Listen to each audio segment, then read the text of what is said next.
Yan, isa pong mapagpalang hapon po sa ating lahat. Unang-una po kay nagpapasalamat po sa Panginoon sa buhay na ipinagkaloob niya po sa bawat isa sa atin. Wait lang po, hihinga po muna. Ayan, ako po ay nagpapasalamat sa Panginoon sa biyaya po ng kaligtasan. At kung babalikan ko nga po, nung hindi pa po ako naliligtas, ay ako po ay isang bata din na hindi po alam ang layunin ng buhay. Pero salamat sa Panginoon na ako po ay nakatamasa po ng kanyang biyaya. At ako po ay nagpapasalamat kung babalikan ko nga po ang buhay ko noon, tunay na malayo po sa kung ano pong meron ngayon. Kaya ako po ay nagpapasalamat, marami pong binigay sa akin ng Panginoon na mga pribilehiyo po. At ako po ay nagpapasalamat unang-una dun po sa ministry po na kanya pong pinagkaloob sa akin. Lalo na yung nagdaan pong music workshop po. Ako po ay dati ay isa rin pong nag-aaral din ng music, pero yun po, naging teacher din po. Nagturo po ng slide. Tapos nung time po na ako po ay nagraranda sa Ate Bibe, hindi ko po alam ang gagawin ko kasi ang dami po nila. May mga matatanda, may bata. Nung pinagtugtog ko po, hindi po sila magsabay-sabay. Ang ano ko po, nagdadalawang isip ako kung pupunta po ba ako kay Ate Bibe para siya naman po ay sabi ko po ay wag na kasi nakakahiya. Kaya ang ginawa ko po, yung hindi po nila maintindihan, ako nga po ay beginner din, hindi ko din po alam.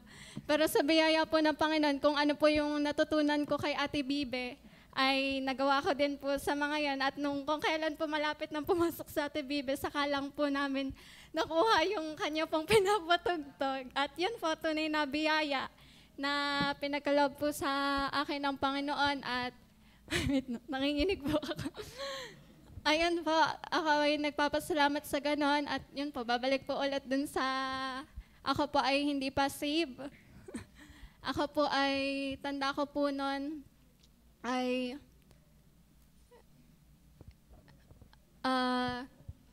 tanda ko po nun ay yung ako po ay tinanggap ko po ang Panginoong Jesus. Ako po ay bata nun.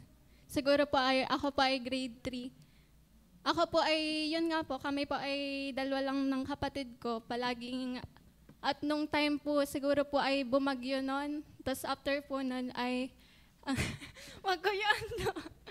Bangit! Nung time po na yun ay, nung time po na yun ay siguro po dahil nga nagkakwentuhan po kasi kami ni Mama minsan. Nagkakwentuhan po kami nila Mama. Tapos siguro po ay gusto niya nga rin pong kami ay mabahagi na ng salita ng Diyos ay in-explain niya po sa amin kung ano po ang hell. At dun po ako po ay habang po dinidescribe ni Mama yung ano po, impyerno ay ako po ay natakot kasi hindi po biro na once na ikaw ay hindi nakakilala sa Panginoon, hindi ka nagsisi, ikaw ay pupunta doon at wala nang balikan dito sa ano. At doon po ako po ay natakot, kinalabutan po ako na ang tanong pa po ng Mama ay, tinatanggap niyo na ba ang Panginoon sa puso niyo? Tapos hindi ko po sinagot si Mama, basta ang tanda ko po doon, sa isip ko po siya sabi ko ay, Panginoon, tinatanggap po kita, ano pong sunod? Tapos yun po, hindi po. Tapos, ayun po, yun po yung parang yung tanong, parang yung tanong ko po na yon. Sabi ko, anong gagawin ko nung tinanggap ko ng Panginoon? Kasi kulang po yung tinanggap mo lang siya. Tapos yun po, si Mama pa ay nag-abroad noon, 2 years. Kami pa ay nagsisimba. Tapos may mga times po na hindi kami a-attend, yung halinhinan po, na gano'n. Pero nung ako po ay binalik dito, dahil nga po si Mama ay umuwi, binalik po dito. Tapos sabi po ng pastor ay pwede na daw po akong i-baptize. Hindi pa po ako ready noon. Kasi ako nga po ay nag-enjoy pa rin sa kasalanan na ginagawa ko. Pero salamat dahil nung time po ako na-baptize po dito sa baptistry. Nung ako po ay after ko pong iniahon po, para pong na-feel ko yung satisfaction po na Yun pala yung time na yung tinatanong ko po dati nung bata ako, na ang tanong ko ay, ang Panginoon tinatanggap kita, ano yung sunod kong gagawin? At yung pong after ko pong after po akong ihahon, ayun pala po yung kulang, yung sumunod po sa hakbang ng bautismo. Ako po ay nagpapasalamat dahil ako po ay tunay na binigyan ng Panginoon ng kaligtasan. At ako po ay nagpapasalamat dahil dati hindi ko nauunawaan kung ano ang tunay na pagsamba. Pero salamat sa Panginoon dahil yung biyaya sa akin yung ministry ay yung klase din po, yung tulip, yung sovereignty class, yung baptist class, tsaka baptism pala po. At saka po yung Trinity class. Doon po sa Trinity class, nakita ko na ang Panginoon po talaga ay hindi bastang Diyos. At salamat sa Panginoon dahil pinakita niya po at pinakilala niya po ang sarili niya sa kung ano po kung gaano siya kasoberano po sa ating mga buhay. Ako po ay nagpapasalamat din kami pong mga sit-in.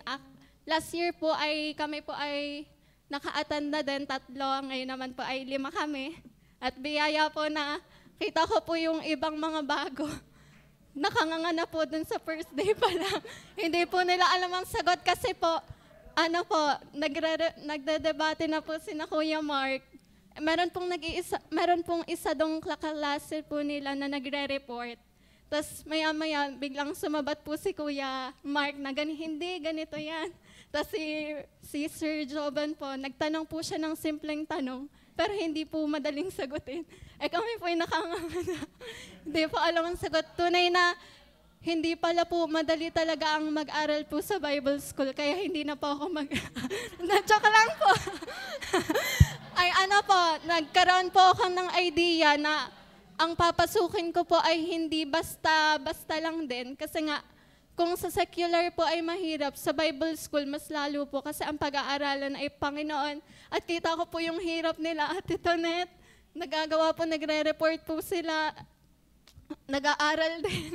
Kita ko may mga, yun nga po, kami po ay akala namin ay, dahil nga po sit-in kami, baka galit sa amin. Pero kita ko po baka nape-pressure po sila, may kailangan din po silang i-deal sa sarili nila. At yun po ay pinagpe-pray ko din dahil mahirap nga po ang pinagdadaanan din ng mga Bible students, lalo na po yung mga graduating. Ayun po, panalangin din po sa kanila. At ako po ay nagpapasalamat din po sa mga buhay po ng ginamit, mga workers po, na sa amin po ay walang sawa pong nagtuturo at sa buhay po ni Kuya Hen, sa buhay po ng ating pastor at sa lahat po na nandito. Maraming salamat po at ako po ay nagpapasalamat sa buhay ko na ngayon po, ang sabi ko nga po palagi, wala na akong may dadahilan sa Panginoon kung hindi ako makaka-attend kasi wala na pong pasok. At yun po, ako, panalangin pa rin po kung ano po ang leading ng Panginoon sa akin at makikita ko din naman po yun kapag ako po ay pumasok po ng Bible School. Kung ako po ay magpapatuloy sa paglilingkod or sa secular po. Yan po, patuloy po na panalangin. Salamat po sa lahat.